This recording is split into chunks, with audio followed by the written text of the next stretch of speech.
And welcome, this is Scuba with part 0 of Let's Play Final Fantasy IX. We will get started with the 9th installment of the main series of Final Fantasy shortly. But first, there are a couple things that I did want to talk about. The first thing being what I will, and in this case will not be doing for this Let's Play. And the second thing would be the customization options that are available in this game and whether or not you guys want me to do them. But before we do either one of those, I just want to give you guys a general impression of what this game is going to be before we get underway. As you can see, there is a drastic style change between Final Fantasy VII and VIII and this game. This game is more of a callback to Final Fantasies 1 through 6, and as a result, it is more lighthearted, it's not as serious as Final Fantasy VII and VIII, and it has returned to its medieval roots. As you can see, there's a guy in armor. That was definitely not something that we saw too much of in Final Fantasy VII and VIII. Also, what is that? We kind of return, kind of as a nod to fans, to what the series used to be on the Nintendo and Super Nintendo 1 through 6.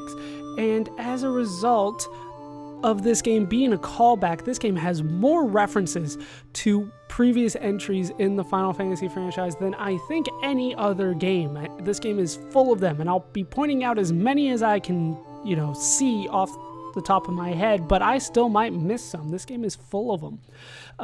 This game, however, can be played two ways, and this is where I talk about what I will be doing and will not be doing.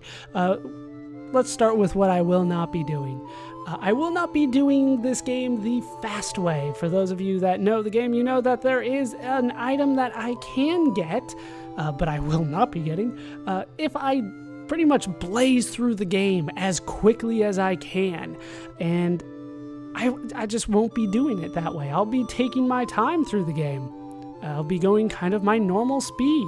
As a result, I will not be going fast enough to get this special item, so I will not be getting that item, so I can't really say that I will be doing a 100% run of the game, but I'll be getting as close as I can to a 100% run of the game outside of that one item. To be honest, I've tried to get that in the past, and I still failed, despite the fact that I never read a single piece of dialogue, skipped cutscenes, ignored a lot of battles, knew exactly where I was going, still didn't get it. So I might not do it I might not do it in bonus videos either. I just don't know right now. But needless to say, I will not be doing that this time.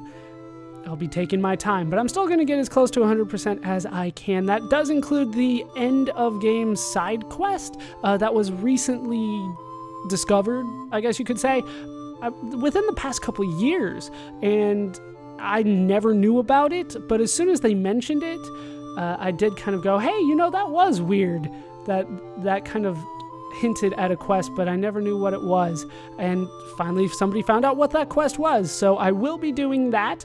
I'll be going out of my way to do that, and I'll show you why it was so hard to find for all those years. I will also be doing all the side quests and challenges. Some of the challenges are quite difficult, but I will be doing my best to get those done as well. The jump rope comes to mind. Oh god, the jump rope. But in terms of no. Before we do that, I do want to make one thing clear, and that is stealing in this game. Stealing in this game sucks. I hate it. But it is necessary because you will get some of the best items in the game, and in some cases, some unique items in the game from stealing from bosses. However, these are rare items steals from the boss, and the rare item steal rate can be as low as 1 out of 256. So obviously I will be doing this off screen, and I'll most likely have to do save state abuse in order to get that done. I will go out of my way to get these steals. If you guys are not okay with that, don't like the fact that I'm kind of abusing certain game mechanics in order to get these steals, feel free to let me know. But the plan as of right now is to get those items by really any means necessary, which does mean kind of abusing save states in order to get these steals, these rare steals.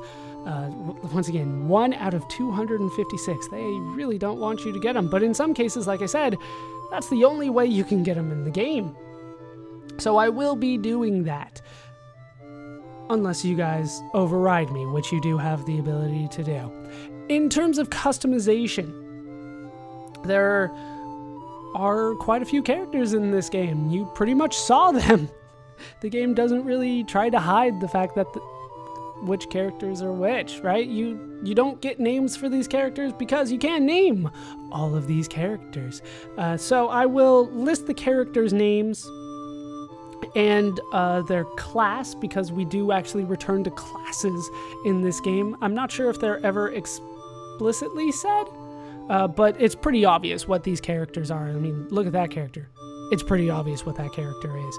But I will list the characters, their class, and a brief personality if I can. There is an issue in this game that there are 2 characters in particular that aren't named, don't have a named gender.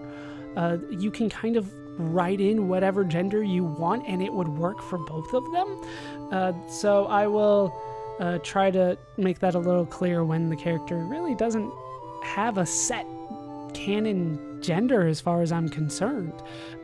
Maybe it's just the one, but I kind of always saw it as 2. I'll do research to see if the second one that I'm thinking of actually does have a gender. But if I find that there is no gender, then we'll go that way. If you do not want me to name these characters, feel free to let me know, and I will take that into consideration. But that's pretty much all that I wanted to talk about. So that is going to do it for this part of Let's Play Final Fantasy IX. I've been Ballerscoop. I hope you guys have enjoyed this part. Hope you laughed. Hope you learned. Hope to see you in the Let's Play. Thanks for watching.